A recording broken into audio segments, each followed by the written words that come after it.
You know, before taking over the FBI, you were very critical of a lot that was done within the previous administration, and rightly so. A lot of weaponization of this agency in particular for political purposes. And I know one of the things that you really want to focus on is making sure the American people feel great about this agency. So where do you stand on that? What is it that you've done, and what do you think you might be able to do more in order to allow the American people to trust the FBI once again?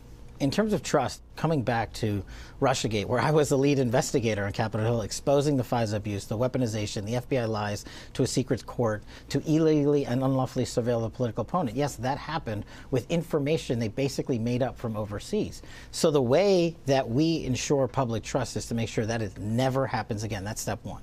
Step two, accountability and transparency. So what we're doing, especially with our deep knowledge of what happened in Russiagate, is two things on a parallel track. Congress, oversight. I'm committed and wed to congressional oversight. My predecessors turned over Comey 3,000 pages to Congress in his 3 years and change, and Chris Wray turned over 13,000 in his almost 7 years. In my 9 months, we've turned over 40,000 pages of material to Congress, not just Russiagate, Arctic Frost, but so many other things that they're interested in. We're going to continue doing that because I believe, as a senior staffer on the Hill, that's the best way to expose the information to the public and say, here, you read it, and you tell us what your feedback is. In this very building, there were rooms that were hidden away from the map site of the building, and nobody had access into them. And once we got into those rooms, we found more information related to the Russiagate hoax from prior FBI leadership. Information that was in burn bags that they wanted to have destroyed, but for whatever reason, no one ever got around to it, or they thought we would just never find it. So we have multiple teams. We've built squads for both Russiagate and Arctic Frost, and we're using the grand jury process, and we are issuing, I think we're up to like 75 or 100 subpoenas already, for witnesses. That's what you target first. We also have targets of our investigation, people we think committed acts of criminal conduct. And this, in my opinion, is why the media is going so hog wild over the Comey prosecution, right? Notice how they're not attacking the evidence. They're just saying, oh, so-and-so was improperly appointed. That, to me, shows me we're over the target. That was just step one. So you still have open investigations into these people. You're still looking into what ultimately happened with them.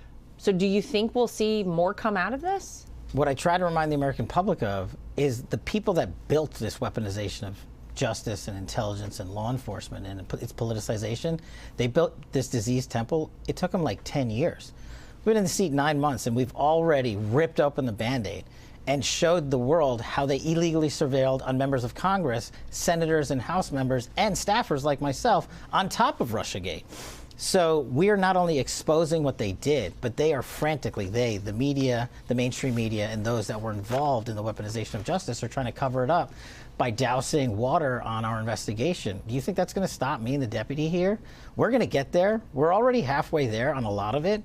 I firmly believe that this Comey case is far from over. We are not finished. We are formulating a plan to make sure that we actually use the Constitution to hold people accountable and don't let the mainstream media drive another form of weaponization of justice. These people will not be let off the hook. Operation Southern Spear is something the president has talked a lot about, you know, making sure that we do not have illicit drugs coming into this country, stopping them before they get to our borders. You actually brokered an agreement with China to crack down on the precursor chemicals that go into making fentanyl. Talk about that. That's a big deal. This FBI alone, just to give you a baseline, this year has seized, I think, 1,900 plus kilograms of fentanyl. That's enough to kill 127 million Americans. We've done that in 9 months. And so President Trump rightfully engaged with President Xi and said, hey, we got to work on this. We got to shut it off completely. And the precursors, the chemicals that make up this deadly substance that the Mexican drug traffickers utilize both in Mexico and Colombia to formulate fentanyl, come from somewhere. They come from China. So not only did we shut off 1 or 2 or 3 of them, all 13 precursors shut off.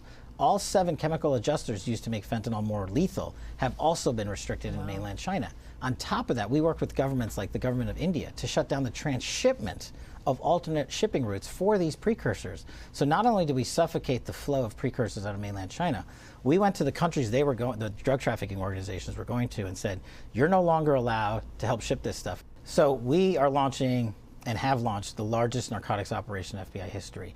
We're up over, I think, 200,000 kilos of cocaine seized and tens of thousands of kilos of meth.